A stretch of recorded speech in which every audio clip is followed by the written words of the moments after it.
ustazah dan juga ustaz. Okey. Saya doakan semoga semuanya berada dalam keadaan yang baik-baik semuanya, okey. Dalam keadaan yang sihat, okey, dan dipermudahkan dalam segala urusan ustaz dan ustazah di mana jua berada lah. Okey, terima kasih kerana sudi untuk join kuliah saya pada pagi ini. So pada pagi ini insyaAllah saya akan sambung dua lagi topik yang seterusnya untuk kita bincangkan pada pertemuan kali ini, iaitu pembinaan item ujian dan juga kita nak macam mana kita nak membina pentaksiran prestasi nanti. Kerana apa? Ianya ada kaitan dengan tugasan tuan-tuan dan puan-puan. Okay, so bila kita dah perkenalkan, mudah-mudahan selepas daripada naik cuti sekolah ni, tuan-tuan dan puan-puan bolehlah melaksanakan tugasan berkenaan. Dan sekiranya masih lagi terdapat perlukan bimbingan ataupun perlukan maklumat apa-apa, bantuan dan sebagainya, saya berbesar hati untuk membantu tuan-tuan dan puan-puan. So jangan diam saja, okay? Kemudian kita pun tak tahu nak buat macam mana ni kan. So boleh PM saya, InsyaAllah saya akan bantu tuan-tuan dan puan-puan semampu yang mungkin. Baik, semalam kita dah belajar apa Kita dah boleh tak kita recap sekejap apa yang kita telah pelajari pada hari semalam? Ada siapa-siapa nak try apa yang tuan-tuan dan puan-puan perolehnya pada hari semalam? Ada siapa-siapa nak try? So antara yang kita telah cover semalam ialah konsep asas. Okay, konsep asas berkaitan dengan pentaksiran. Okay, boleh bezakan antara pentaksiran formatif dan juga sumatif? Boleh bezakan? Boleh. Sumatif tu bila nak dilaksanakan? Sumatif tu bila nak dilaksanakan? Tuan-tuan dan Mati akhir tahun.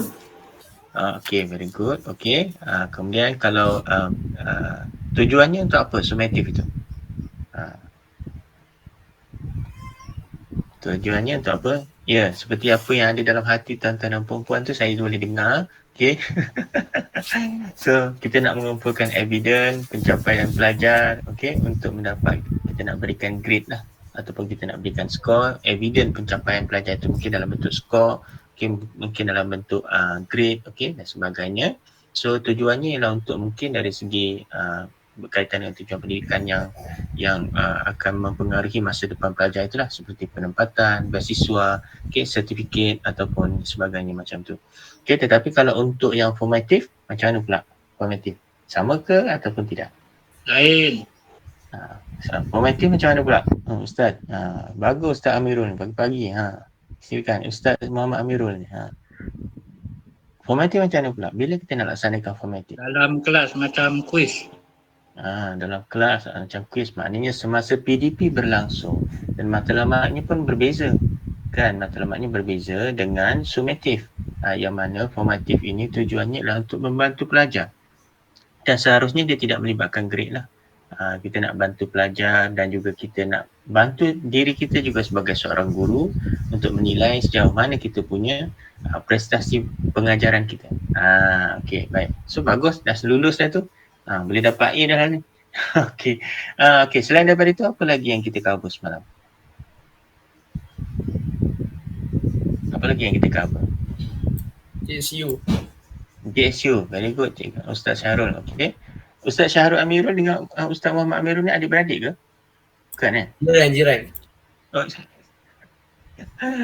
Okay. Saya jiran dengan dia. Jiran dengan dia. Patutlah nama tu dekat tu kan. Rupanya jirannya. Okay, baik. Terima kasih. So maknanya JSU yang kita pelajari. Apa step untuk membina JSU? Ingat lagi tak? Masihkah kau ingat? Apakah step untuk kita membina jadual spesifikasi ujian?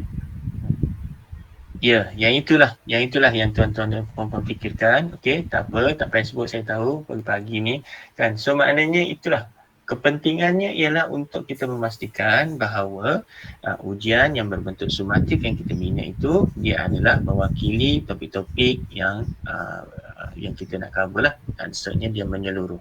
Okey, so pada hari ini kita akan membina item ujian. Okey, dia lebih kepada panduan-panduan yang telah diberikan oleh pakar-pakar dalam bidang pentafsiran.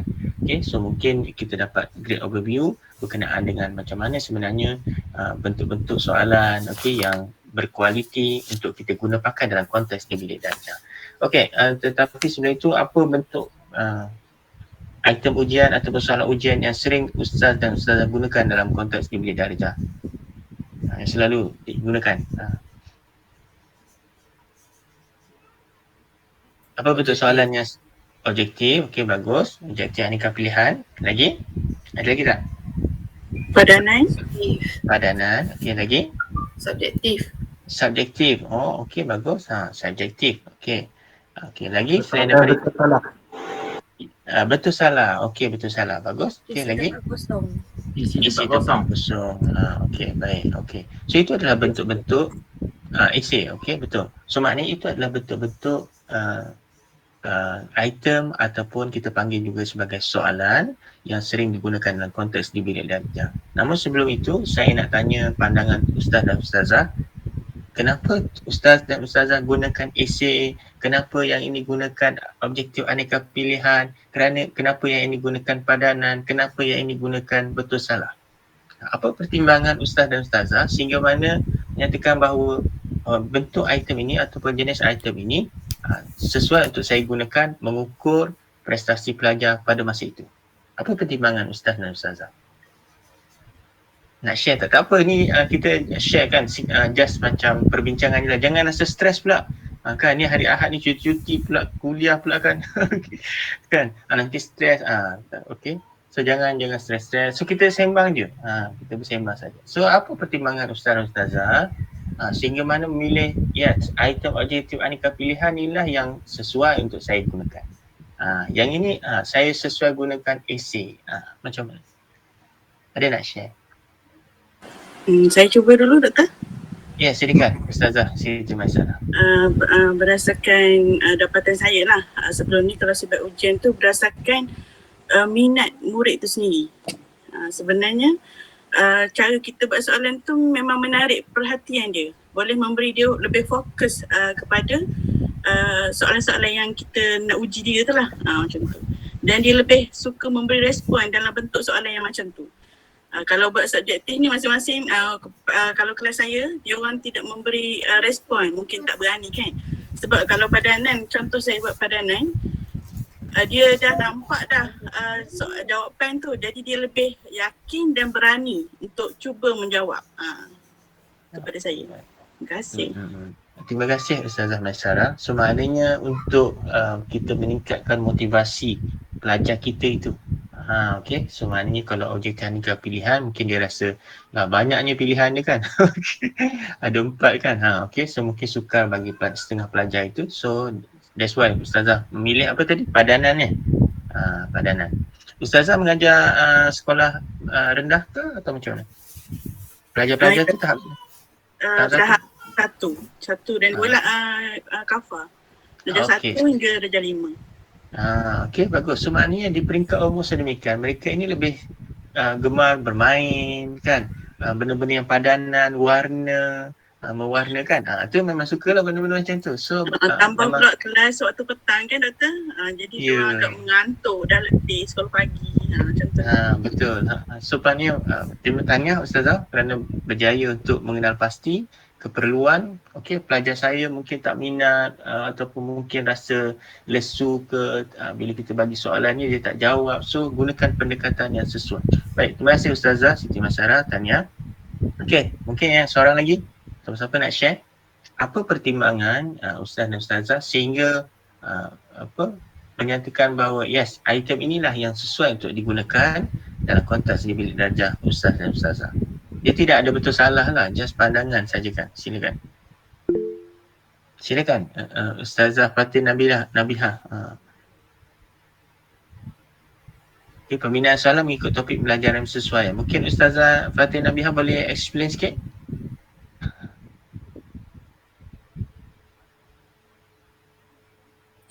Maksud saya macam contoh matematik kan. Kita tak bersesuaian kalau nak buat esei. Kiranya kena buat objektif macam tu. Okey, so maknanya dengan kurikulum, pendekatan dia, hasil pembelajaran dia. Okey, bagus. Okey, terima kasih.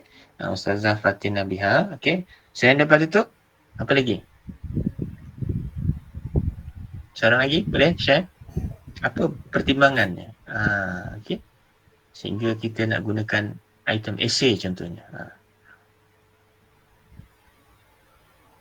Ada sarapan ke belum ni semua? Nah, siapa yang belum sarapan tu mungkin boleh tutup sekejap mic. Bolehlah makan apa-apa. Tutup mic dan juga ni lah. Sama-sama tu kita sambil lah makan. Okey. Baik, itu adalah antara pertimbangan-pertimbangan lah yang ustaz dan ustazah gunakan. Saya tak kata itu salah. Tak, itu pendekatan masing-masing. Mungkin ada perkara-perkara lain lagi yang kita pertimbangkan. Contohnya macam seperti yang saya katakan semalam, kalau student kita tu ada kaitannya dengan pentaksiran secara standard, misalnya kafar ke, kan, hujungnya dia perlu menghadapi peperiksaan standard itu, so kita gunakan format tertentu untuk membiasakan dia. Contohnya dalam exam kafar ke ataupun dalam exam apa-apa SPM ke, so dia ada bentuk-bentuk yang tertentu, so kita gunakan bentuk itu supaya pelajar-pelajar kita biasa dengannya, supaya bila dia menjawab tu nanti tidaklah dia begitu terkejut dengan itu, so tak boleh nak buat dan sebagainya. Sebab selalunya peperiksaan standard ni antara kelemahan-kelemahannya ialah banyak mata pelajaran ataupun kemudian banyak topik yang ditanya pada satu masa yang tertentu. Kan 1 jam setengah, okey jawab. Kan. Kalau macam SPM tu lagi lah. Daripada yang tingkatan 3, 4, 5, so semua perlu jawab dalam tempoh katalah 2 jam setengah. Kalau pelajar itu dia rasa macam down ataupun dia black out ke ataupun dia tak boleh nak berfikir, memang tak boleh nak jawab lah. Kesianlah kepada pelajar itu. So maknanya kita cuba membiasakannya. That's why kita ada trial exam. Kalau macam SPM kan dia ada trial exam. Kemudian dia ada macam latih tubi, macam matematik itu jawab soalan. Kemudian jawab soalan negeri Pahang, jawab soalan negeri Terengganu, jawab soalan negeri Johor. So dia akan biasa dengan format itu. So should be dia jawab tu tidak ada isu dari segi formatnya. So baik, hari ini kita nak bina item ujian. Okay, so nak membina item ujian. Macam mana ustaz dan ustazah membina item ujian masing-masing? Macam mana? Saya kongsi sikit macam mana dibina item ujian masing-masing. Apakah prosesnya?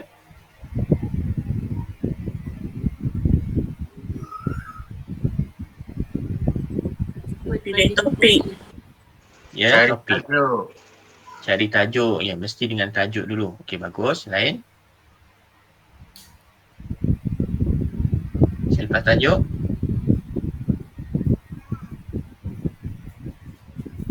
Aras kesukaran. Okey, tentukan aras kesukaran berdasarkan kepada hasil pembelajaran itu. Lain daripada itu?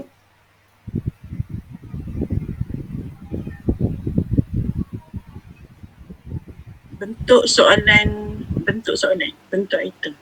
Okey, bentuk item ataupun jenis itemnya. Okey. Jenis itemnya sama ada multiple choice ataupun padanan ataupun betul salah dan sebagainya. Essay. Okey. Lagi? Dan barulah kita tulis item itu. Okey. Very good. So maknanya itu adalah prosesnya. So saya percaya tuan-tuan dan puan-puan telah melaksanakannya. Mungkin nanti bila saya terangkan ni boleh share berkenaan dengan okey yang saya buat, betul lah sama macam saya buat. Macam tu kan. Okey, so saya percaya tuan-tuan dan puan-puan dah biasa buatnya. So ini just sebagai refresh lah. Refresh apa yang telah dilaksanakan dalam konteks di bilik sejahtera. So dalam untuk membina item, so kita tentukan isi penting topik. So maknanya kalau topik haji, so haji tu banyak dia punya isi yang kita nak tanya kan. Okey, contohnya rukun haji, apa lagi, perkara-perkara yang haram kan, okey, ataupun perkara yang membatalkan haji. Tuan-tuan dan puan-puan lagi advance lah daripada saya kan, tak berani saya nak menyebutkan, salah kan nanti. Okey, so maknanya di sini apa isi penting topik itu? Macam mana kita nak tahu bahawa ianya adalah satu isi penting? So ianya berdasarkan kepada hasil pelajaran kita nak capai itu. Daripada hasil pelajaran kita tentukan isi penting itu, kemudian barulah kita tentukan jenis item, bina item ujian dan kemudian kita gabungkan keseluruhan item ujian berkenaan. Yang selalunya ini adalah berkait dengan dua jenis item, iaitu item yang berbentuk objektif dan juga item yang berbentuk subjektif. Okey. So maknanya di sini kita tengok First, tentukan isi penting, tentukan jenis item ujian, bina item ujian dan gabungkan item ujian itu sendiri. Okey, kita tengok di sini, tentukan isi penting. Okey, apa yang pelajar patut capai di akhir pembelajaran itu? Apa yang pelajar patut capai di akhir pembelajaran berkenaan? So maknanya nak dapat daripada mana? Yang ini kita boleh perolehinya daripada kita punya hasil pembelajaran. Kecil sangat ni. Kita besarkan sikit. Okay. Ada setengah buku, rujukan ke buku teks ke, dia akan menyatakan ini adalah hasil pelajarannya dan ini adalah dia punya isi kandungan yang pentingnya. So kalau macam tu lagi mudahlah kepada kita sebagai guru nak tentukan apakah dia punya isi kandungan yang penting tu. Cuma kita tak boleh nak copy keseluruhannya lah. Kerana apa? Kalau kecuali kalau ianya untuk mengukur dari segi pengetahuan. Tapi kalau ianya melibatkan aplikasi, so mungkin kita kena ubah suai sedikit apa yang ada dalam buku teks berkenaan. Contoh mungkin berkaitan dengan fakta, konsep, prosedur, raja, jadual dan lain-lain. Okay? Misalnya seperti fakta ni. Okay? Tanah Melayu mencapai kemerdekaan pada tahun 1957. Kemerdekaan bermaksud apa? Yang ini lebih kepada pengetahuan lah. So ini adalah lebih kepada pengetahuan. Okey, seterusnya ialah yang ini adalah prosedur. Okey, ini adalah prosedur. Langkah pertama dalam mengerjakan solat ialah apa? Okey, so maknanya di sini pelbagai perkara yang kita boleh soalkan dalam kita punya item itu, bergantung kepada keperluan. Okey, dan saya dah tunjukkan semalam berkenaan dengan apakah domain pembelajaran yang nak dicapai, contohnya pengetahuan. So apakah jenis item ataupun jenis bentuk pentaksiran yang sesuai untuk mengukur ciri-ciri berkenaan itu. So tuan-tuan boleh jadikan ianya sebagai panduan lah. Okey, baik, di sini ada dua jenis item, okey, yang sering kali digunakan dalam konteks nilai darjah, iaitu item objektif dan juga item esei ataupun subjektif lah. Ini subjektif. Subjektif. Kenapa subjektif? Kenapa objektif? Sebenarnya dia berbalik semula kepada dia punya kaedah penskoran itu. Objektif tu sebab bila kita menilai ataupun kita memberikan skor, dia tepat. Apa yang saya nilai, apa yang Ustaz Syahrul Amirul nilai, apa yang Ustaz Muhammad Amirul nilai, apa yang Ustazah Ainul Hazikah nilai, so sama je. Okay, so maknanya kita hanya bergantung kepada skrip. Okay, soalan nombor 1 A, soalan nombor 2 B, soalan nombor 3 A, macam tu. So dia tidak akan ada perbezaan dari segi markah itu antara penilai-penilai ini. So maknanya itu dipanggil sebagai satu jenis item yang objektif. So maknanya itulah objektif. Manakala yang subjektif pula, subjektif ini, so pelajar kena jawab. So apa yang saya nilai, apa yang Ustaz Syahrul Amirul nilai, apa yang Ustazah Siti Maisarah nilai, kemungkinan akan ada selisih di situ. Selisih dari segi markah. Saya bagi 5, Ustaz Amirul bagi 6, Ustazah Siti Maisarah bagi 4, contohnya macam tu. Okey. Tetapi tidak mustahil kalau ketiga-tiganya memberikan markah yang sama berdasarkan kepada skema pemarkahan yang berbeza. Okay. So maknanya di sini kalau untuk item-item yang berbentuk esei ni, dia akan dinilai secara subjektif oleh penilai-penilai itu. Ini yang dimaksudkan objektif dan juga subjektif. Okay. So untuk yang objektif ini kita ada aneka pilihan, padanan, betul salah, pelengkap. Pelengkap ni kenapa dipanggil sebagai objektif? Sebab selalunya kalau untuk item pelengkap ni, katalah jumlah rakaat solat zuhur ialah sebanyak berapa? Kan saya buat macam ni jumlah rakaat solat fardu zuhur ialah sebanyak rakaat. Macam tu. So di sini jawapannya dia hanya satu dia panggil apa? Perkataan ke ataupun bukan ayat kan, dipanggil apa? Satu perkataan. Apa dia? Iaitu 4 rakaat. Itu je lah. That's why bila kita nilai dia, kalau betul, kalau salah lah. So itu yang dipanggil sebagai kategorinya ialah objektif. Dia objektif. Walaupun pelajar perlu membina respon itu. perlu memberikan respon itu. Okey, maknanya dia perlu menulis lah. Berbanding yang lain ini memilih. Ini semua pilih. Aneka pilihan, padanan dan juga betul salah. Oh, betul salah kan? Dia pilih juga, still lagi memilih. Tetapi pelengkap ni walaupun dia menulis, tetapi jawapan dia adalah objektif. Selalunya satu ataupun dua. Satu ataupun dua sahaja. Jangan panjang pula. Contohnya kan, kita buat macam ni pula. Okey. Buat macam ni. Okey. Kan banyak, ada 3 pula dalam satu soalan kan. Kita nampak saya naik ke atas sikit ya. Okey ni. Jumlah dash solat fardu dash ialah sebanyak dash. So apa sebenarnya yang nak ditanya di sini? Ini akan mengelirukan pelajar lah, apa benda yang nak dijawab di sini. So soalan sebegini perlu dielakkan lah. Dia hanya satu isi penting saja. Contoh macam tadi, jumlah rakaat solat fardu ialah sebanyak berapa? 4 rakaat. So maknanya 4 tu jelas. Macam tu. Nanti kita akan tengok dalam menulis item yang berbentuk pelengkap. So saya memperkenalkan tadilah beza antara kedua-dua jenis item ini. Okey, selain daripada objektif dan juga subjektif ini, ianya juga dipanggil sebagai respon dipilih dan juga respon dibina. Kalau tuan-tuan dan puan-puan boleh semak nota yang semalam saya ada berikan tu, jenis-jenis item tu ada respon yang dipilih dan juga ada respon dibina, ada pemerhatian, kemudian ada apa lagi? Penilaian kendiri, tak silap saya.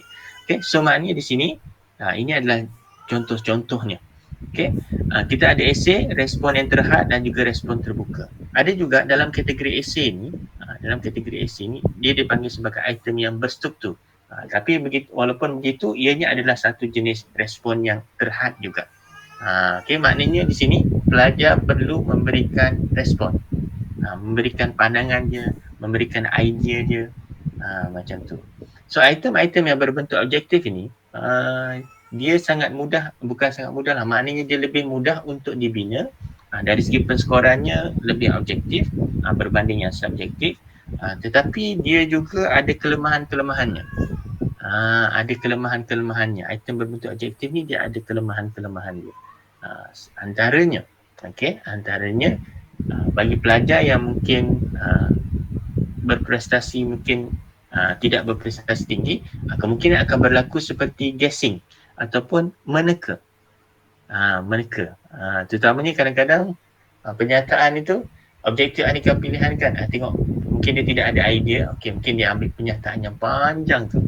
Itu so maknanya bila kita membina item berbentuk objektif aneka pilihan tu, cadangan oleh pakar ialah pilihan jawapan itu mestilah setara panjangnya. Pilihan oleh pakar itu, pandangan oleh pakar iaitu pilihan jawapan itu, option-optionnya mestilah setara, sama panjang. A sama panjang, B sama panjang, C sama panjang, D sama panjang. Tetapi kalau kita buat A tu pendek, kemudian ada yang terlalu panjang B, so maknanya bagi mereka yang lemah ini dia akan memilih yang itu. So kita nak, kalau boleh kita nak kurangkan pelajar-pelajar memilih disebabkan oleh dia meneka. Itu. Dan dia punya perwakilan itu, dia punya prestasi sebenarnya ditunjukkan daripada jawapan item yang betul saja. Dan kita tak pasti bila dia pilih tu betul-betul menunjukkan prestasi dia ataupun berdasarkan kepada dia meneka. Itu yang dia perwakilan tadi tu. Kalau tuan-tuan dan puan-puan ingat semalam saya ada sharekan dengan tuan-tuan berkenaan dengan pentaksiran secara langsung. Masihkah kau ingat? Masih ingat? Okey, masih ingat. Okey, tak apa. So maknanya di sini pentaksiran secara langsung tu kita boleh lihat. Dia buat, contohnya dia baiki enjin kapal ataupun motorboat, dia baiki. So kita boleh lihat, oh betul, apa yang dia buat ni betul. Dia kena buat kuih, so buat kuih hasilkan satu kuih kan, ataupun muffin ke, sekarang kan macam-macam kan orang buat kan. So maknanya bila dia boleh buat hasil tu, so maknanya itu pentaksiran secara langsung. Tetapi yang ini objektif, dia pilih tu kita tak pasti adakah ini betul-betul daripada prestasi dia ataupun daripada meniru kawan-kawan. So yang penting kita dapat jawapan dia A, B, C saja. Itu adalah kelemahan-kelemahan item yang berbentuk objektif ini. Okey. Pun begitu dia lagi baguslah. Maknanya bagus bila kita bina banyak cakupannya. So kita tengok yang ini. Okey. Okey, ini ada kesimpulan dia. Jenis item aneka pilihan hanya ada satu pilihan jawapan betul dan ada beberapa pilihan jawapan yang tidak betul. Okay, so maknanya kita kena, bila kita hasilkan item aneka pilihan ini, mesti kena ada satu yang betul. Satu yang betul. Kita kena pastikan bahawa ada satu yang betul. Ataupun kalau nak bagi dia sukar sikit untuk jawab, dia punya darjah kesukaran tu kita bagi tinggi sikit. So kita katalah ada 4 pilihan, 4 betul. 4 betul, tetapi jawapan A itulah yang paling tepat. Itu lagi sukar lah. Nak binanya pun bukannya mudah. Tetapi kalau boleh sampai tahap macam tu, tuan-tuan dan puan-puan memang hebat. Okey, memang hebat. Okey. So kelebihannya apa? Boleh mengukur pelbagai jenis objektif. Okey, boleh mengukur pelbagai jenis objektif. Penskorannya mudah, masuk dalam mesin saja. Kan? Ataupun masa saya dulu menjadi cikgu, okey, kita ambil borang OMR tu, kita lubang-lubangkan. Bukan kita lah, saya lubang-lubangkan kan. Dan kita tik saja yang salah. Contohnya macam tu lah. Bergantung pada kelas kita lah.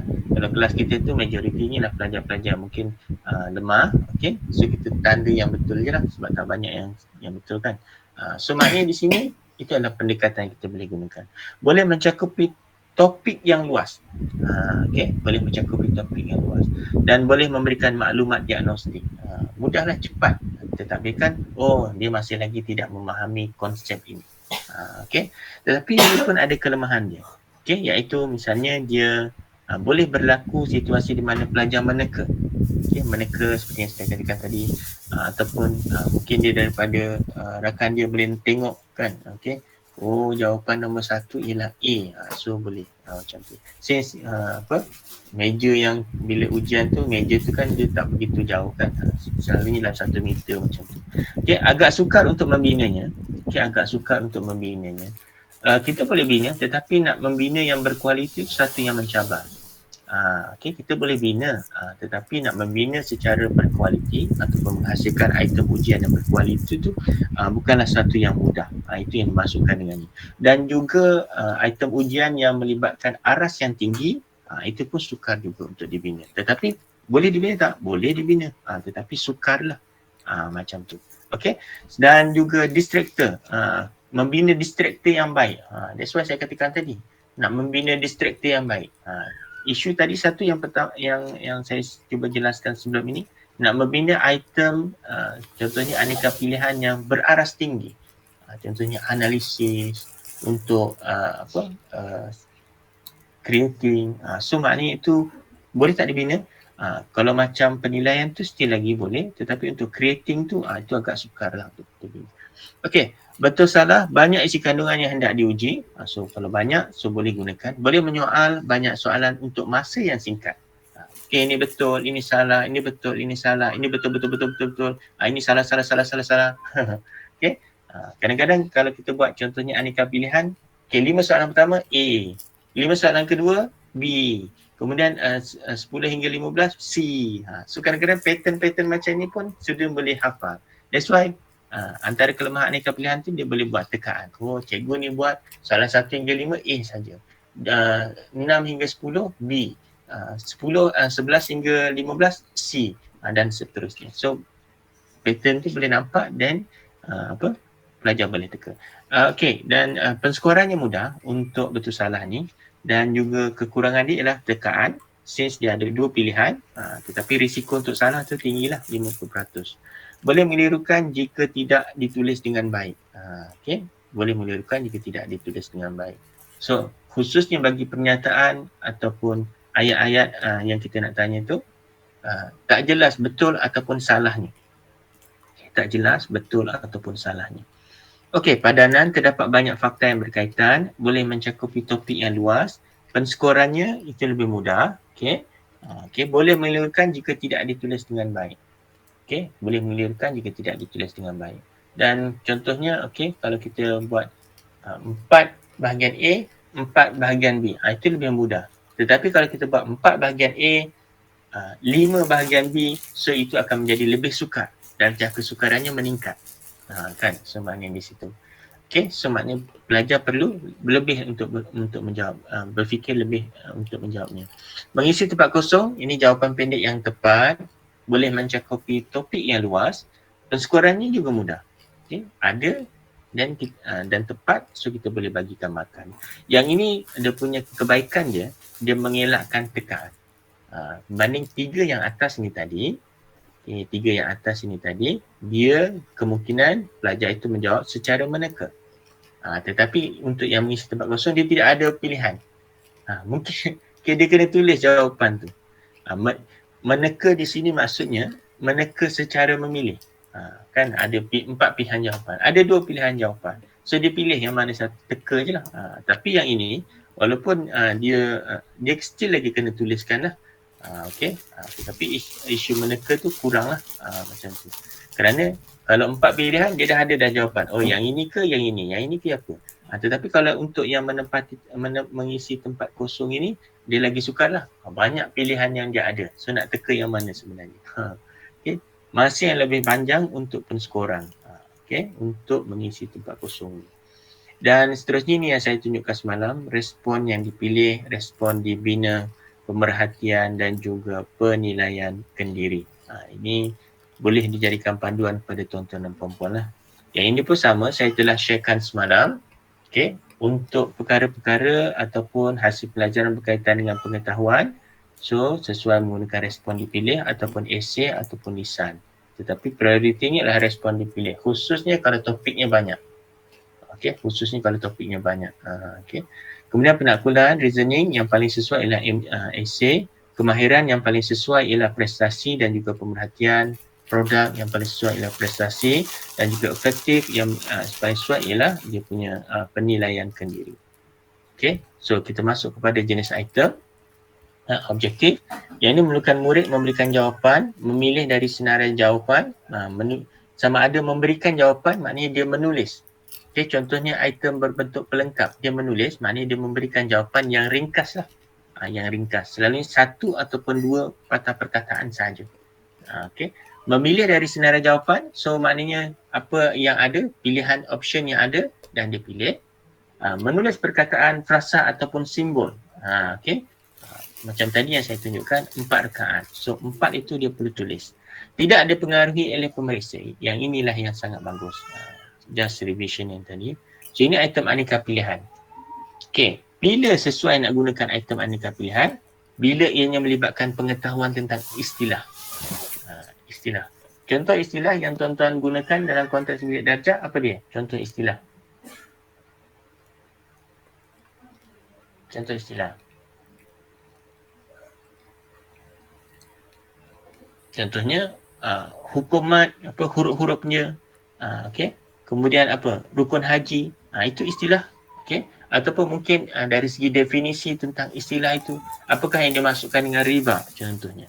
Itu maknanya definisi ataupun istilah itu. Pengetahuan fakta khusus, kan, okey. Ataupun pengetahuan kaedah dan prosedur. Ini adalah langkah untuk langkah pertama dalam mengambil wuduk ialah apa dia? Okey, so prosedur. Okey, penggunaan fakta daripada maklumat yang dia ada dan digunakan. Hubungan sebab dan akibat. So maknanya item-item ataupun perkara-perkara yang seperti ini, so tuan-tuan lebih sesuai kita gunakan item aneka pilihan. Okay, namun kelemahan dia adalah sukar untuk dibina. Sukar untuk dibina dengan baik.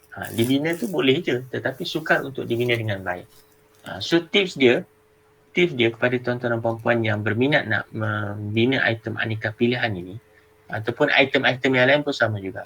So kita tengok soalan-soalan daripada sama ada daripada contohnya kalau ianya berkait dengan peperiksaan SPM, so kita tengok contoh-contoh yang ada dalam soalan berkenaan dan kita edit, kita modify daripada situ. Okay, kita modify daripada situ. Ataupun mungkin daripada ujian-ujian yang standard yang ditadbirkan oleh Jabatan Agama Islam Pahang, so, kita ambil soalan-soalan tu, okay, kita edit daripada situ. Dengan syarat dia punya task itu sesuai dengan kita punya masalah lah. Maknanya apa yang kita nak tanya dalam dia punya pernyataan tu mesti sama dengan kita punya. Okay. Ataupun mungkin kita ambil, edit dan sesuaikan dengan kita punya. So maknanya itu nak salah satu cara macam mana nak jadikan kita punya item itu secara berkualiti. Okay. Komponen item aneka pilihan. Okay, kita akan ada stimulus. Stimulus ni adalah rangsangan dia, tetapi tak semestinya ada. Okay, stimulus ni tak semestinya ada. Tak semestinya ada. Okay, tapi yang ada, yang penting sekali, yang perlu ada ialah yang ini. Okay, ini dipanggil sebagai stem dan juga ini adalah dia punya pengganggu dia. Dia punya option dia. Kalau keseluruhan dia panggil option. Kalau jawapan yang betul, yang ini kita panggil dia sebagai kunci ataupun jawapan betul. Manakala yang lain, jawapan yang salah itu kita panggil sebagai pengganggu ataupun distractor. Ini komponen dia. So maknanya yang komponen yang paling asas, dia mesti ada soalan dia ataupun stem dia dan dia punya optionnya ataupun pilihan-pilihan jawapan itu. Okay, so maknanya stimulus tu tak semestinya ada. Kalau perlu maksudnya kita memerlukan gambar rajah. Kita memerlukan gambar rajah. Okay, untuk pelajar menganalisis. Contoh okay, katakan kita ini buah pisang. Okay, ini buah pisang. Bila saya nak katakan contoh tu perlu. Okay, dan katalah saya buat satu lagi. Yang ini adalah buah oren. Okay, ini adalah buah oren. Buah oren. Okay. Bila saya katakan stimulus itu perlu. Contohnya, nyatakan salah satu perbezaan antara kedua-dua buah ini. Oren dan juga pisang. Nyatakan satu perbezaan antara kedua-dua buah ini. So maknanya di sini, stimulus ini perlu.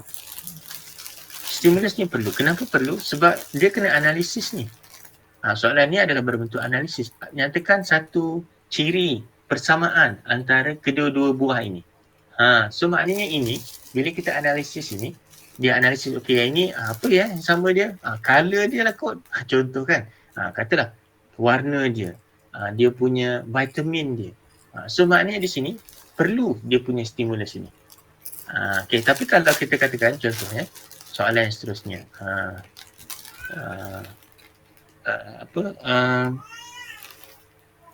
Nabi berhijrah ke Madinah pada tahun apa dia? Dan A, B, C dan seterusnya D. Okay.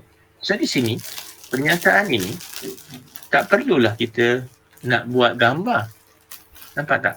Hanya memerlukan stem sahaja ataupun soalan. Stem ini ialah soalan dia lah. Soalan apa yang perlu dilakukan oleh pelajar. So maknanya di sini, bila kita membina item, stimulus itu tidak semestinya ada. Mengikut keperluannya. Mengikut keperluannya. So di sini tadi contoh pisang dan juga oren. So dia perlu menganalisis. Tahap ini adalah tahap analisis. Kerana dia perlu tengok yang ini. Okay, tengok buah oren, tengok buah pisang, apa persamaan dia. Dan barulah dia nyatakan dia. Macam tu. Tapi kalau yang ini, just lebih kepada mengetahui sahaja. Bila. Macam tu. Ikut keperluan kita. Okay, saya buka kepada soalan. Jika ada soalan. Ada doktor, kalau contoh soalan penyelesaian masalah tu mana dia punya ni? Dia macam dalam penyelesaian masalah tu kan dia ada boleh kita cakap kalau cerita dia tu adalah stimulus. Cerita masalah itulah. Ali pergi ke sekolah pada jam 7.30 pagi. Kemudian dia mengambil masa selama 15 minit untuk sampai ke sekolah. Pukul berapakah dia sampai ke sekolah? Contoh macam tu. Itu adalah soalan bermasalah. Okay. Itu adalah soalan bermasalah. So maknanya kalau kita ada isu dia, okay, katalah cerita dia kan. Cerita dia. Ini cerita kita masuk dalam kotak. Contoh cerita. Dan kita boleh tuliskan dia punya stem di bawah ini. Dan dia punya option dia. Pilihan jawapan. pun boleh macam tu. Okey. Ustaz. Adakah ini yang dimasukkan Ustaz Amirul? Ustaz Muhammad Amirul? Ya betul, ya betul. Okey. So kalau sebaiknya isu ataupun dia punya masalah itu ataupun senario, kita panggil dia senario. Okey. Senario itu. Okey, senario sekejap saya boleh edit tak? Okey, tak boleh masukkan. Okey. Tak boleh juga. Okey, so maknanya senarionya berada di atas.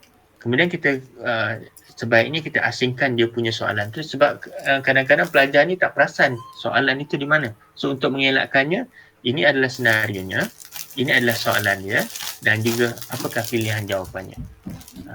Okey, apakah pilihan jawapannya. Boleh Ustaz insya-Allah. Okey, selain daripada itu ada lagi tak?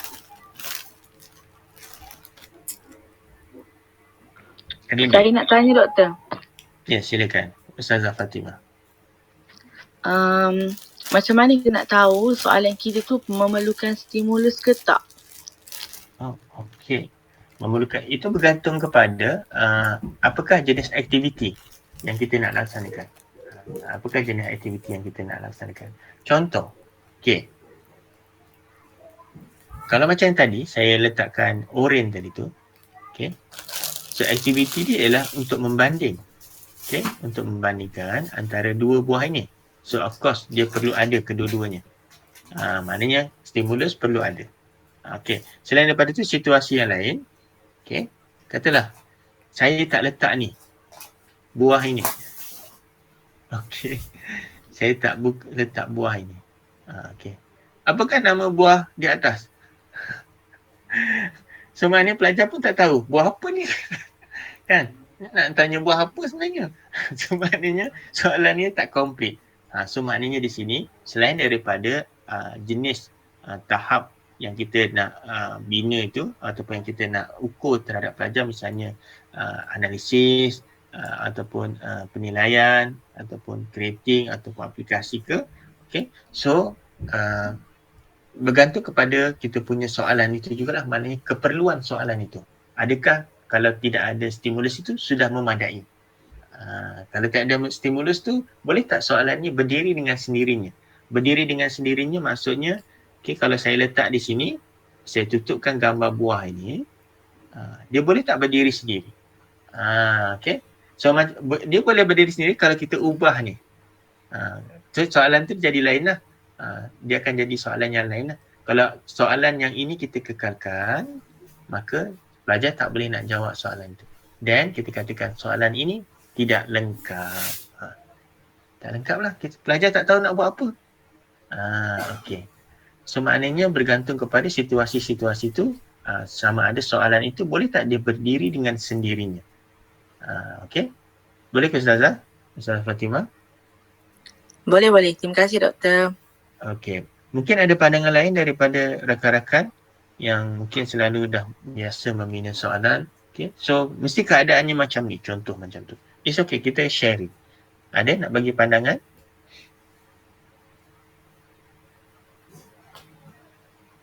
Ada? Tak apa, nanti waktu saya ni boleh interrupt pun tak apa. Saya sangat hargailah kalau tuan-tuan boleh bagi pandangan dan sebagainya. So saya akan alu-alukan. Okey, ini adalah struktur asas ataupun komponen item aneka pilihan, dan stimulus tak semestinya ada, bergantung kepada sama ada kita punya item tu boleh tak dia berdiri sendiri, dan juga kepada bagaimana kita nak olah soalan itu untuk mengukur tahap-tahap itu. Analisis tadi kita boleh bandingkan. Analisis tadi, contoh kita buat oren ni tadi, sekali lagi. Okey, kita buat oren. Pisang okey. Perbandingan pisang dan oren. Ini adalah soalan berbentuk analisis. Analisis kerana apa? Dia perlu analisis ciri dia untuk membanding beza antara satu sama lain. Okey. Analisis itu bukanlah bermaksud dia analisis betik, pisang, langsat dan temikai. Dia bukan menganalisis jawapan itu. Dia menganalisis apa stem soalan itu. Pada soalan itu memerlukan dia menganalisis, bukan menganalisis jawapan. Pelajar saya kan dia memilih betik, pisang, langsat dan temikai. Itu analisis lah. Itu memilih sebenarnya. Memilih jawapan kita. Tetapi yang menganalisisnya lah proses dia membanding beza antara pisang dan juga oren ni. Oren warna kuning. Oren warna oren lah. Okay. Macam tu. Maknanya pada masalah ni berlakunya pemikiran analisis, berlakunya pemikiran penilaian. Macam tu. Bukan dia menilai pada jawapan ini. Dia menilai pada soalan kita itu. Masalah itu. Boleh faham maksud saya tak? Boleh faham? InsyaAllah boleh. Alhamdulillah. Okey, baik. Okey. Kalau tak faham, tak jelas, maklumkan pada saya. Maknanya yang berkait dengan kita punya aras kognitif itu, mengetahui, memahami, mengaplikasi ialah pada masalah ini. Pada ruangan STEM dan juga stimulus ini. Okey. Tetapi di bawah ni dia tidak ada. Maksudnya dia hanya memilih saja yang mana satu. Proses pemikiran di atas. Sebab katalah kalau tuan-tuan dan puan-puan diminta untuk membina item ujian. So kena fikirkan yang atas ini adalah menganalisis, menilai, mengaplikasi. Bukan yang di bawah ini. Okey. Jelas ya? Okey. So bila sesuai menggunakan aneka pilihan ni, pengetahuan berkaitan dengan istilah. Antara berikut yang manakah menjelaskan maksud tayamum? Apakah yang dimaksudkan dengan umrah? Apakah yang dimaksudkan dengan mad arid li sukun? Kan? So maksudnya macam tu. So maknanya pengetahuan berkaitan dengan istilah. Pengetahuan berkaitan dengan fakta khusus, okay, di manakah Nabi Muhammad SAW telah dilahirkan. So kita nyatakan. Okay. Dan menyatakan soalan berbentuk aneka pilihan ni, dia ada dua bentuk. Okay. Yang pertama ialah dalam bentuk penyoalan seperti ini. Yang berbentuk penyoalan seperti ini. Okay. So tuan-tuan dan puan-puan boleh menyatakannya dalam bentuk pertanyaan ataupun penyoalan. Satu lagi, tuan-tuan dan puan-puan boleh nyatakan dalam bentuk terbuka. Terbuka yang macam mana? Okey, contoh ya. Nabi Muhammad sallallahu alaihi wasallam, okey, telah dilahirkan di, kita buat macam tu. A apa, B apa, C apa, D apa. So maknanya tertutup ataupun bentuk penyoalan seperti ini dan terbuka seperti ini. Okey, jelas? Clear tak? Cuma pandangan pakar, yang terbuka ini, kalau soalan berbentuk terbuka ini, sebaiknya, bukan saya kata salah. Okey, sebab contohnya dalam buku Bashar 2003 menyatakan sebaiknya. Okey, terbuka ini di hujung. Okey, terbuka ini di hujung. Saya tandakan terbuka. Allah Akbar. Ya, tak salah lagi kan. Okey. Di hujung. Saya besarkan sikit Okay. Terbukanya di hujung. Jangan terbukanya di tengah ataupun jangan terbukanya di depan. Bukan janganlah, maksudnya dia katakan kurangkanlah ataupun tidak digalakkan. Yang digalakkan ialah di hujung ini. Ada setengah tu buat soalan kan di tengah, di awal. Contohnya, okey, buat macam ni, and then barulah ditulis di sini. Apa-apa mengandungi 5 rukun. Terdiri dari 5 rukun. Okay? Macam tu. So apa benda ni? Okay? Dia agak sukar lah bagi pelajar tu. Mungkin dia akan hanya ambil A apa tu? Umrah contohnya. Okay? B. B. Haji. Okay. Ini tekan online ni, kalau ada whiteboard tu senang je kan. Haji, tak apalah, cabaran. Okay. Kemudian C apa dia? Solat. Solatnya di sini, kalau dia ambil satu-satu, cuba jaya, dia tak. Maksudnya di sini, dia mungkin pelajar boleh ambil umrah, betul tak terdiri daripada 5 rukun? Haji, betul tak terdiri daripada 5 rukun? solat betul tak terdiri daripada 5 rukun? So maknanya dia jawab ni based on try and error. Bukan pengetahuan, solid pengetahuan dia. Macam tu. Try and error. So maknanya that's why soalan-soalan seperti ini menurut Basyar 2023 perlu dikurangkan lah, ataupun tidak digalakkan lah. Sebaiknya terbukanya di hujung. Terbukanya di hujung. Okey, saya nampak macam ada soalan ni tadi. Sekejap Okay. Adakah soalan yang berbentuk pilihan 1, 2, 3, 4 tu sama dengan A, B, C, D? Okey, bagus soalan tu. Okey, dia termasuk dalam kategori. Okey, dia termasuk dalam kategori multiple choice itu. Okey, dia dipanggil dia termasuk dalam kategori multiple choice itu. Nama dia saya tak ingat. Okey, nanti kalau ada saya akan sharekan kepada tuan-tuan dan puan-puan nama dia. Sebab untuk aneka pilihan ni dia ada pelbagai jenis bentuk. Okey, pelbagai jenis. Pelbagai jenis bentuk yang kita boleh guna pakai lah. Contohnya nama dia daripada buku Basyar ni, saya rujuk buku ini. Boleh nampak tak? Kalau tuan-tuan dan puan-puan berminat, nanti saya screenshot. Tak nampak Okey. Tak nampak. Tak nampak Okey, nanti saya sharekan kepada, saya screenshot, saya sharekan kepada Ustaz untuk share dengan tuan-tuan dan puan-puan. Daripada buku ini dia kata nama dia ialah aneka gabungan. Item yang berbentuk aneka gabungan. Okey, so kita boleh guna pakai. Maknanya katalah satu ialah apa? Dua ialah apa? Satu roman kan? Kita buat. Saya tulis sekejap Okey, baru nampak. Okey. Satu roman apa dia? Dua roman apa dia? Tiga roman apa dia? Kan? Dan juga empat. Empat roman. Okay. And then kita gabungkan. Okey. Kita gabungkan. Gabungkan A apa dia? A ialah contohnya 1 dan 2. B ialah 2 dan 3. Okey. So bentuk macam ni pun boleh digunakan. Yang ini pun boleh digunakan. Cuma cadangannya ialah untuk yang B tu, C katalah 1, 2 dan 3. D ialah semua di atas. Okey.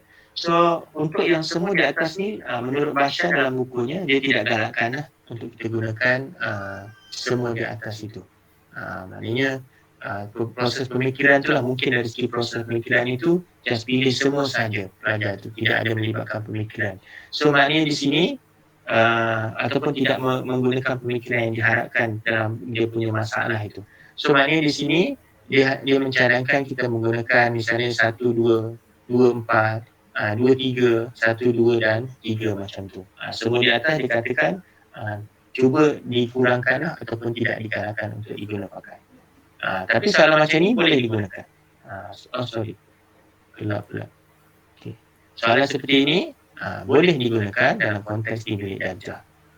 Okey, semaknanya tuan-tuan dan puan-puan boleh guna pakai dia. Okey, ada panduan-panduan dia untuk menulisnya. Okey, kemudian penggunaan fakta. Ini penggunaan prosedur. Okey, ini penggunaan prosedur. Prosedur maknanya langkah lah. Langkah pertama dalam mengambil wuduk ialah apa? So kita nyatakan macam tu. So yang ini adalah masih lagi pengetahuan. Okey, pengetahuan. Nampak di sini? Ini adalah punya masalah dia. Masalah ini yang akan menjana ataupun memerlukan pelajar memikirkan. So apakah aras dia? Daripada masalah ini ataupun stem ini, bukan daripada pilihan jawapan itu. Okey, penggunaan fakta antara berikut manakah adalah contoh penggunaan hukuman asli yang betul? Okey, penggunaan hukuman asli yang betul. So ini adalah penggunaan fakta. So dibagilah contoh di sini. Macam tu. Kalau macam ni soalannya adalah berbentuk memahami lah. Memahami. Macam tu. Okey, seterusnya adalah hubungan sebab akibat. Allah melarang umat Islam terlibat dengan riba kerana apa? Okay, kerana apa? So yang soalan macam ni sangat digalakkan. Maknanya di hujungnya ialah berbentuk terbuka. Okey, kalau yang ini berbentuk tertutup ataupun penyoalan. Okey, ini hubungan sebab akibat. Okay. Menjustifikasikan kaedah prosedur ataupun mengapakah umat Islam perlu mati rukun tertib dalam solat. Macam tu. Setuju okey.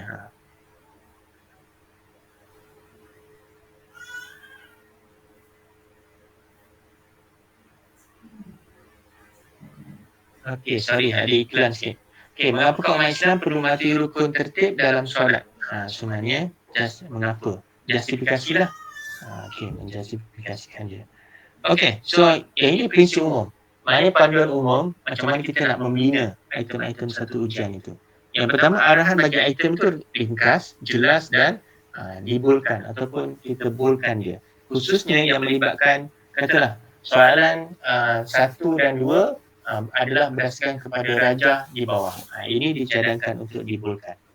Okey, kemudian elak penggunaan ayat pada pilihan jawapan. Contohnya, bilakah negara kita mencapai kemerdekaan? Okay, saya boleh besarkan sikit. Bilakah negara kita mencapai kemerdekaan? Pada tahun 1947, pada tahun 1957, pada tahun 1967. So, perkataan-perkataan yang berulang ini, sewajarnya kita tak masukkanlah. Sebab dia akan mengambil masa pelajar untuk baca. Pelajar yang jujur kan? Pada tahun 1947, pada tahun 1997, pada tahun 1997. Ini pelajar yang jujur lah. Okey, lebih baik kita tidak masukkan dari segi dari segi yang tak perlulah, just menyatakan tahunnya saja. Negara kita mencapai kemerdekaan pada tahun berapa macam tu. Okey, seterusnya kalau ianya melibatkan ukuran, mungkin ada yang mengajar matematik ke, okey, ataupun fizik ke, okey, semaknanya kita just nyatakan berapakah anggaran panjang bagi garis tersebut. So sentimeter ni, okey, kita just nyatakan dalam soalan tu. Okey, dalam sentimeter, dalam inci, dalam meter dan sebagainya. Okey, ukuran panjang, berapakah anggaran panjang bagi garis tersebut. So disusun ikut yang sama dulu. Inci dan juga mililiter. Mililiter pula. Okey. Tersyasur-syasur begini. Minta maaf Okey, seterusnya dari segi bold, okey, memberikan penegasan pernyataan tertentu. Ada khususnya yang bersifat negatif. Yang bersifat negatif. Tetapi kalau misalnya dalam bahasa Melayu, apakah yang masukkan dengan istilah apa-apa? Di atas tu kita bagi dia punya stimulus, misalnya puisi ataupun sajak, kita letak sajak, and then apakah yang dimasukkan dengan istilah membanting tulang. Dulu dalam bahasa Melayu lah contohnya. Ataupun mungkin dari sini, what does overwork mean in this paragraph? Sebenarnya di atas stimulusnya ada paragraph dan ada soalan dia ataupun stem dia dan juga dia punya option dia. Okay. Kenapa perlu dibolkan? Kadang-kadang pelajar ni dia tidak perasanlah apa benda yang dikenaki oleh soalan berkenaan. Khususnya yang bersifat negatif. Okay. Pernyataan negatif. Ataupun misalnya pernyataan negatif tu antaranya ialah bukan, kurang, kecuali, kan istilah kecuali. Okey, kecuali. So yang ini perlulah dibolkan. Dibolkan maknanya kita gelapkan dia. Kadang-kadang takut pelajar careless ataupun dia melakukan kecuaian lah. Dia tak perasan yang kecuali itu. Okey, so maknanya yang ini soalan-soalan seperti ini perlulah dibolkan. Okey, bukan bolkan soalan tu, tetapi bolkan yang perkataan negatif itu. Bukan, kurang, kecuali, yang itu yang perlu dibolkan. Okey, dan bilangannya tak boleh nak banyak. Jangan terlalu banyak yang negatif ni. Katalah kita ada 50 soalan, soalan nombor 1 sehingga soalan 49, semuanya kecuali. Dia hanya 5% saja. Kalau boleh jangan lebih daripada 5%. So kalau contoh, katalah kita nak 20 soalan. 5% daripada 20 soalan, berapa? 5% daripada 20 soalan, so kita akan dapat 1 lah. Kan? Itu 5 bagi dengan 100 darab dengan 20. So dapat berapa Okay, so sini habis. Okay, so 5 kali 1, 5 kali 2, so 1 soalan. So kalau katalah 20 soalan, maksimum 1 je soalan yang berbentuk negatif. Sebab apa? Sebab kita tak nak pelajar itu cuai. Okay, kita tak nak pelajar kita itu cuai. Bukan dia tak boleh jawab, tetapi cuai. Macam tu. Dan that's why kita nak untuk soalan yang berbentuk objektif ni, khususnya yang berkait dengan aneka pilihan, padanan dan juga betul salah ini, kita nak dia pilih jawapan tu berdasarkan kepada prestasi dia. Berdasarkan kepada prestasi dia. Bukan dia meneka, bukan kerana dia cuai. Kita nak elakkan yang itu. That's why dia perwakilan lah. Prestasi tu hanya ditunjukkan oleh perwakilan tu, bukan direct tu. Bukan direct. Ini adalah kelemahan-kelemahan dia jugalah. Okey. Ada pun nak tanya tak setakat ni? Saya je membebel ni. Ada apa nak tanya? Atau nak bagi pandangan? Masih lagi bersama saya ni? Masuk. Masih. Okey, baik-baik. Okey. Seterusnya adalah susunan. Yang ini. Okey, susunan tahun kan. Okey. Negara kita mencapai kemerdekaan pada tahun 1947, 1957, 1977. Kalau katalah kita tulis macam ni, A, 2010. B, 1511. C, berapa? 2009. D, 1957. Okey.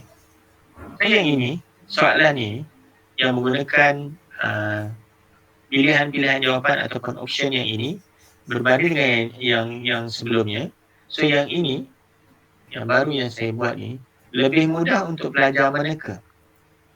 Dia menyebabkan pelajar itu pelajar yang lemah lah. Okey, bagi pelajar-pelajar yang lemah, dia akan dapat meneka dengan bijaksana. Kita panggil apa dapat meneka lah, jawabnya secara meneka. Bukan berdasarkan pada prestasi dia. Contohnya macam mana nak meneka? Okay, 2010 tak mungkin. Kan? Negara kita dah lama merdeka. 2009 boleh tak? Logik dia je. Ya, betul logik dia saja. Kan? Walaupun betul, kita tak tahu dia betul itu berdasarkan pada prestasi ataupun dia memilih. Ini kelemahan item-item yang berbentuk aneka pilihan ini. So di sini logik dia, okey, betul dah ni, so kita boleh pangkah yang ni contohnya. Kita boleh pangkah ni. Ini tak betul. Apa yang cikgu ni kan? Yang ini pun tak mungkin. Yang ini dah lama sangat dah ni. Kan? So maknanya di sini logik lah. Seperti yang Ustazah katakan tadi, 1957. Tetapi kalau kita boleh upgrade dia jadi seperti ini, dia akan jadi lebih sukar sikit lah kepada dia. Dia akan jadi lebih sukar kepada para pelajar kita. So 47 ke 57 hari tu cikgu kata macam 47 ke 57. Ini bagi yang lemah lah. Bagi yang lemah. So maknanya di sini soalan, kalau pilihan jawapan kita seperti yang ini, yang saya baru binakan dengan yang previousnya sebelum ini, sebenarnya yang lebih baik adalah seperti ini. Okay, macam tu. Okay, so tuan-tuan dan puan-puan, so mungkin dapat idea sedikit lah dari segi itu. Okay, susunan pilihan jawapan antara berikut yang manakah mempunyai nilai yang paling besar. Okay, so maknanya di sini kita susun daripada yang sikit sehingga kepada yang paling banyak. Macam tu, paling panjang lah. Tetapi jangan terlalu obvious. Jangan terlalu obvious. Kan katakan kita ada jawapan dalam misalnya bahasa Melayu ke, okay, ini ada patah perkataan dia. Okay, ini ada patah perkataan dia. A apa dia macam ni. B apa dia. C apa dia. Okay, dan D, okay, sini sampailah kepada sini. Okay, so ini adalah obvious sangat. So katalah yang ini, panjangnya cikgu ni. Jawapan pula, dia punya ayat pula skema. Kan, ayat skema. Maknanya macam ayat buku teks. So yang inilah yang betul agaknya ni. Kan. So kalau pun betul, pelajar ini menjawab secara meneka. Bukan prestasi dia. Bagi kes pelajar tadi itulah. Bagi pelajar yang lemah itu. Okey, tuan-tuan dan puan. Macam mana? Macam ni ke? Macam ni? Macam ni lagi? Okey. Boleh InsyaAllah lah. Okey. Ustazah selalu buat dalam bilik darjah. Saya rasa tak ada masalah. Okey. Baik-baik. Terima kasih. Okey, ini prinsip umum dia. Okey. Of course lah, bahasa yang jelas dan tepat. Kita tak nak uji pelajar kita ini disebabkan oleh dia tak faham bahasa. Dia tak faham bahasa. Contohnya kan, menggunakan istilah-istilah yang bombastik yang tidak ada kaitan dengan soalan itu. Yang tidak ada kaitan dengan soalan itu menyebabkan dia tak boleh nak jawab, bukan dia tak tahu. Tetapi disebabkan oleh bahasa itu dia tak faham. Bahasa itu tak faham. Kalau tuan-tuan dan puan-puan masih ingat masa pelaksanaan PPSMI, mengalami tak tuan-tuan dan puan-puan PPSMI? Tak. Oh, muda lagi lah. Tuan-tuan dan puan-puan muda lagi lah. Saya dah tua dah. Okay, so maknanya sewaktu pelaksanaan PPSMI itu, kenapa tokoh-tokoh bahasa tidak bersetujulah dengan pelaksanaan dasar itu? Ialah pelajar ini menjawab bukan sebab dia matematik dasar, bukan sebab dia tak boleh nak jawab, tetapi sebab dia tak faham bahasa itu. Dia sebenarnya mungkin ada pengetahuan nak menyelesaikannya, tetapi disebabkan oleh halangan bahasa itu. Mungkin istilah itu ataupun konsep itu tak jelas. So pada dia ataupun dia tak ingat istilah dalam bahasa Inggeris itu misalnya, sehingga menyebabkan dia tak boleh jawab. Bukan dia tidak ada pengetahuan. Kalau gunakan bahasa lain mungkin dia boleh jawab. So maknanya kita tak nak disebabkan oleh bahasa, pelajar kita tak boleh nak jawab. Okay. Kecuali lah memang kita punya soalan tu berkaitan dengan bahasa Arab kan, contoh kan. Of course lah menggunakan bahasa Arab itu. Apakah yang dimasukkan dengan contohnya inabun, okay. Ataupun gambar di atas menunjukkan buah apa. So di bawah tu pilihan inabun, apa lagi, buah dalam bahasa Arab apa lagi, papaya, okay. Ya, mauzun. Mauzun. So maknanya di sini, okay, bila kita letakkan seperti itu, okay, mungkin itu sesuai lah menggunakan bahasa itu sebab kita memang menguji tentang bahasa. Tetapi kita tak menguji tentang bahasa. Okay, kita mengujikan tentang lain, tetapi bahasanya tu tinggi sehingga pelajar kita tu tak dapat nak jawab disebabkan oleh bahasanya. Okey, pernyataan negatif perlu bold atau italic huruf besar, sama ada bold ataupun singitkan ataupun huruf besar, tapi bilangannya tak boleh banyak, 5% saja. Jangan banyak sangat lah. Dan jawapan tu tidak berulang. Jawapan itu tidak berulang. So maknanya dan selain daripada itu misalnya katalah soalan itu sekali untuk menjawab rajah yang sama. Katalah kita ada satu rajah. Okey, oren tadilah. Okey. Ini oren. Hari ni cerita tentang oren pula. Okay.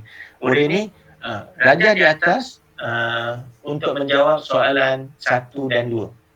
So soalan nombor 1 dan soalan nombor 2 tu sebaiknya dia menanyakan tentang aspek yang berbeza mengenai oren ini.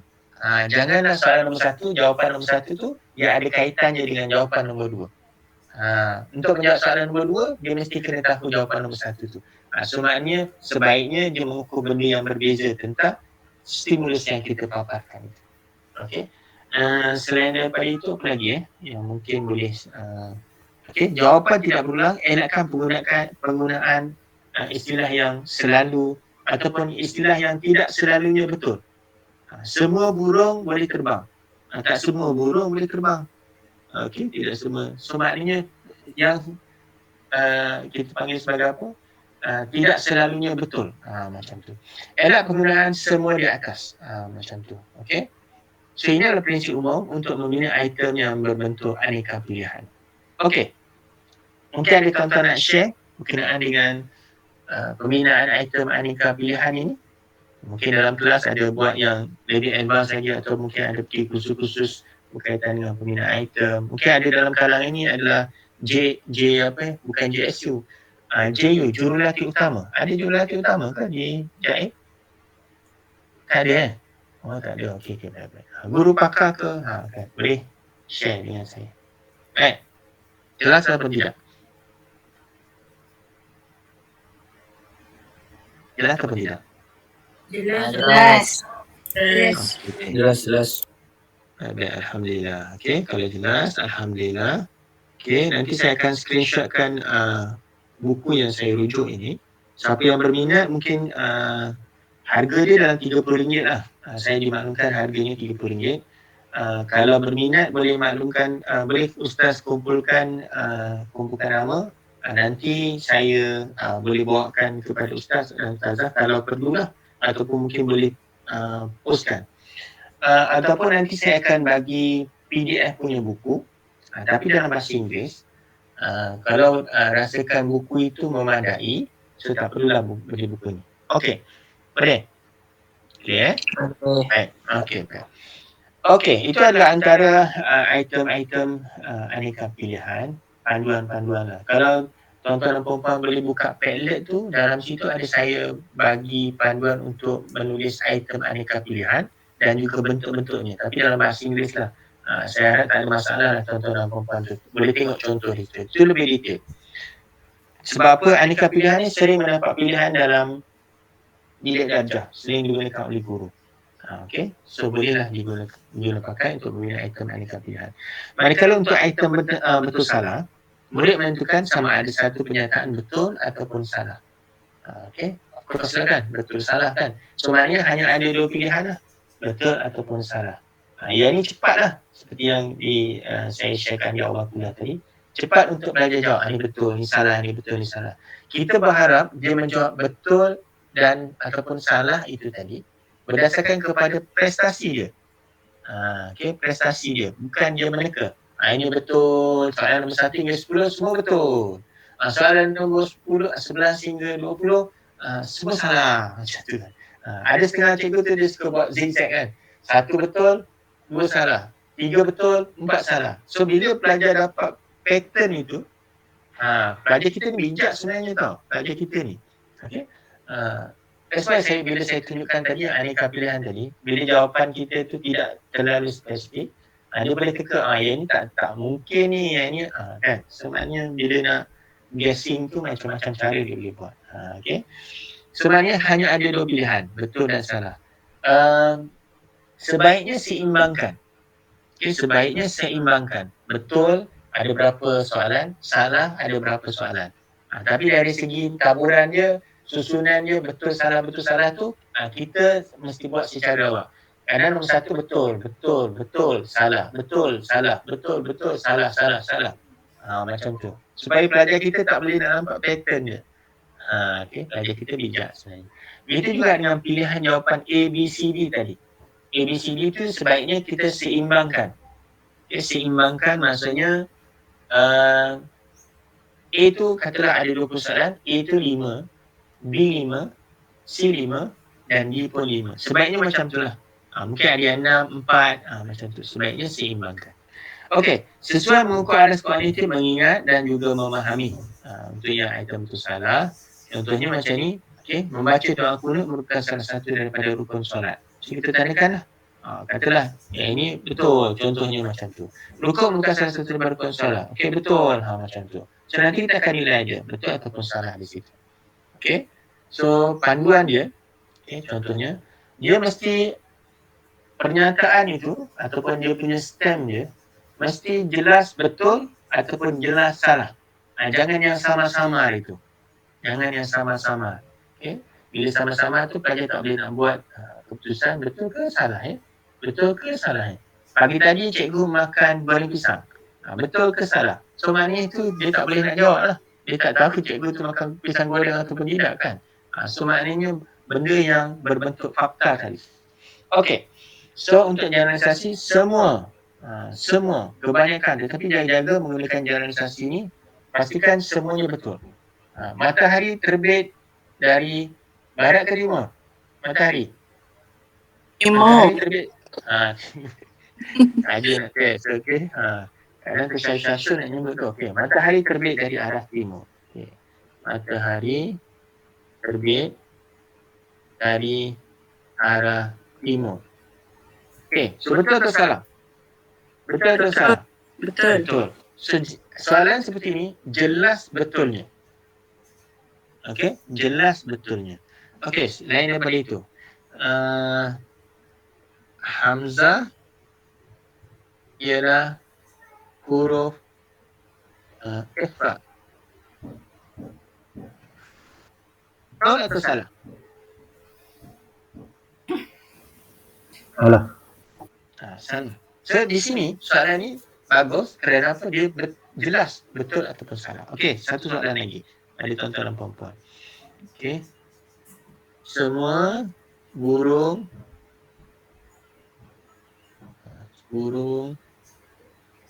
boleh terbang. Tak Semua jelas. burung. Tak jelas. Kenapa tak jelas? Ustaz? Ada yang tak terbang. Okey. Semua ada burung yang tak boleh terbang. Contohnya burung puyuh, kan? Terbang ke burung puyuh? Ataupun burung apa? Burung unta. Burung unta. Burung unta walaupun dia besar, dia tak boleh tahan terbang. So maknanya bukan semua lah. So berhati-hati bila kita menggunakan istilah semua, kebanyakan, okey. Kemudian perbandingan antara buah oren dan buah limau ialah apa dia?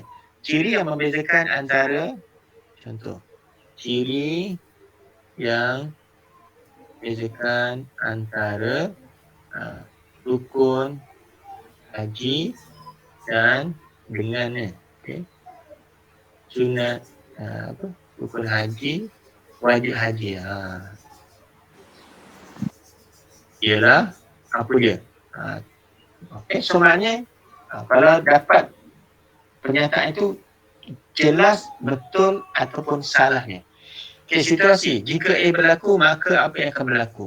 Hubungan semakin tinggi, semakin naik harga minyak, semakin naiklah harga barang-barang keperluan. Sebenarnya dia mesti betul, pernyataan itu mesti jelas betulnya dan jelas salahnya dan yang lain-lain lagi. Okey, clear tak? Tulisan item itu salah ni. Allah clear. Okey, alhamdulillah. Okey, tuan-tuan dan puan-puan ya. So, boleh bagi pandangan, tak ada masalah, kita boleh share. Prinsip umumnya ialah satu idea sahaja pada setiap soalan. Okey, satu idea sahaja pada setiap soalan. Okey, contoh macam tadi, semua burung, bukan semua burung lah, semua burung pula. Okey, matahari terbit dari arah timur. So maknanya satu idea saja, matahari terbit dari arah timur. Okey, matahari dan bulan terbit dari arah timur, contohnya macam tu. So itu dua benda. Matahari satu, bulan satu. So kedua ni berbeza. Tak bolehlah kita nak masukkan dalam satu ayat ataupun soalan. Itu juga yang satu idea sahaja ni pada setiap soalan, dia terkait dengan soalan-soalan yang lain juga. Contohnya aneka pilihan untuk padanan. So dia mesti satu saja. Idea je. Tak boleh lebih daripada satu. Okay, sebab kita nak memudahkan pelajar kita faham tentang apa yang dikehendaki oleh soalan itu. That's why kita punya pernyataan item tu dia sangat kritikal lah. Jelas. Kurangkan pernyataan yang negatif, elakkan pernyataan yang umum seperti yang dinyatakan tadi, semua burung boleh terbang. Elakkan pernyataan yang terlalu panjang, kan? Tulis dengan jelas, jelas, dan benda-benda yang tak ada kaitan dengan soalan kita buang. Macam tu. Tetapi nak sampai kepada tahap itu, kita akan berdikit-dikit hingga kepada sampai tahap yang hebat menghasilkan item itu. Bila tu? Daripada pengalaman tuan-tuan dan puan-puan. Of course, bila membina pertama kali tu, yes, dia mesti ada yang ini macam tak sesuai, ini tak sesuai. Okay, tak apa. Kita takbirkan, daripada situ nanti kita akan dapat feedback. Mungkin pelajar-pelajar kita semua tak boleh nak jawab soalan kita tu. Dan kita revise soalan tu. Tahun depan kita masukkan dalam, kita masukkan lepas revise tu, masukkan dalam apa yang dipanggil sebagai bank soalan. Kemudian tahun depan kita boleh test lagi. So kualitinya macam mana? Okay. That's why untuk aneka pilihan tu nanti kita akan, bukan nantilah, pada pertemuan yang akan datang kita akan analisis dari segi kualitinya. Dia punya diskriminasi dia punya kesukaran dia punya apa yang dipanggil sebagai distractor dia, kualiti dia. Item yang bagus kita masuk dalam bank soalan, okay, ataupun dalam file ke. Kemudian nanti tahun depan kita boleh guna dan kita tengok lagi kualitinya macam mana. Okey, boleh? InsyaAllah. Okey, faham tak faham? Bukan faham. Clear tak clear? Clear. Okey, baik. Okey, ataupun item padanan yang selalu digunakan. Okay, item padanan. So, dua set maklumat atau perkataan, konsep, prinsip, pernyataan yang saling berkaitan. Maknanya apa yang ada di bahagian sini mesti sama, maknanya berkaitan dengan, sangat berkaitan, berbanding yang lain-lain. Okay, sangat berkaitan berbanding dengan yang lain-lain. Di sini kita ada A, B, C, D. So maknanya yang ini lebih sesuai untuk yang mana? Macam tu. So maknanya itu adalah padanan. So dua set itu mesti adalah berkaitan. Maklumat dalam set pertama perlu berkaitan dengan set yang kedua sesuai muka pengetahuan berkaitan fakta yang berhubung. Macam tu. Sesuai untuk berkaitan dengan fakta yang berhubung. Okay. Kalau nak bagi susah lagi, kalau macam ni dia ada 1, 2, 3, 4. 4 dia punya yang di sebelah kiri dan 4 yang di sebelah kanan. So mungkin dia mudah. Maknanya pelajar tu katalah, okay, kita buat macam ni. Saya buat yang baru ya. A, B, C, D. Okay. 1, 2, 3, 4. Okay. Katalah yang ini dia tahu.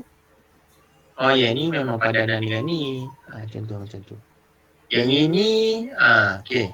Ini mungkin padanan dengan ni. Yang ini, okay. Last kali mungkin dia boleh berlaku guessing di situ. Ataupun manakah. Okay, manakah. So maknanya di sini kita nak kurangkan dia manakah supaya dia menjawab berdasarkan kepada prestasi dia sebenar. Okay, dia tahu. Dia jawab itu kerana apa? Kerana dia tahu. Kerana dia tahu bahawa ianya adalah jawapan yang tepat. Barulah kita boleh ukur dia punya prestasi itu. Bukanlah sebab kerana dia menekanya. So prinsip umumnya adalah arahan yang jelas, aras kesukaran yang setara, pernyataan perlu mempunyai berkaitan yang tepat. Jangan kabur-kabur. Okay. Ini adalah padanan. So kalau nak sukarkan lagi, so ini kita tambahkan satu lagi. Okay. Di sini kita tambahkan satu lagi. 4 dia akan jadi 5. Macam tu. So maknanya pelajar instead of 4 tadi, so mungkin padanan saja, tetapi yang ini ada satu yang tak guna. Okay, yang tidak akan digunakan. So dia akan jadi lebih sukarlah untuk menentukan yang mana satu.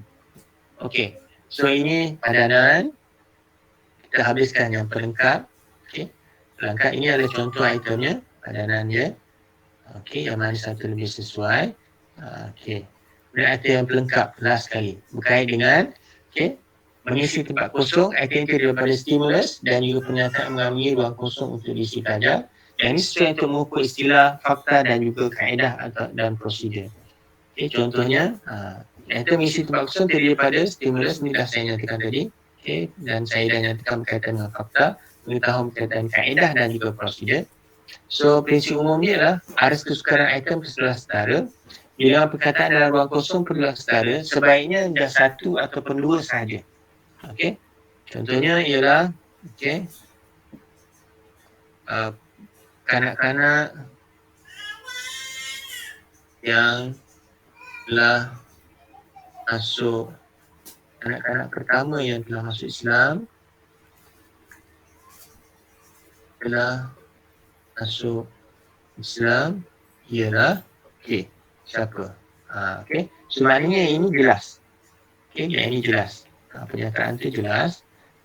So maknanya just tulis di sini. Siapa kanak-kanak pertama yang masuk Islam? Tuan-tuan dan puan-puan? Sayyidina Ali bin Abi Talib.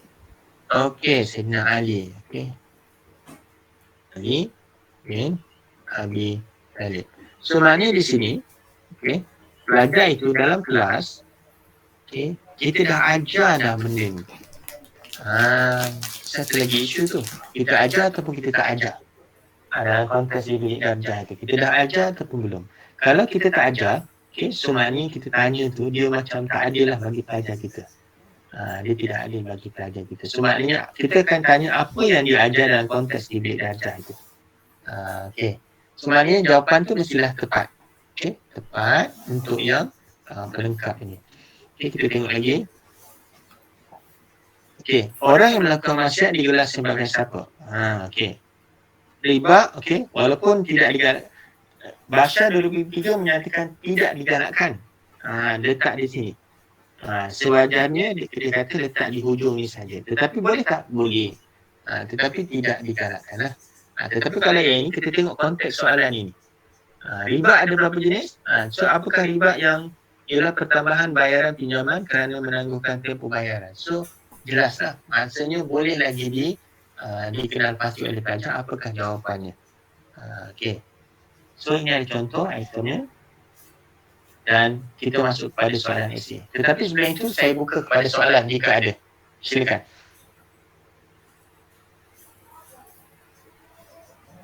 Kata nak rehat sekejap. Alamak. Sarapan. Okey. Sarapan. Allah Akbar. Okey. So, kita rehat sampai pukul 10 sekejap. Boleh? Okey, boleh. Okey, baik-baik. Kita rehat sebentar. Okey, terima kasih.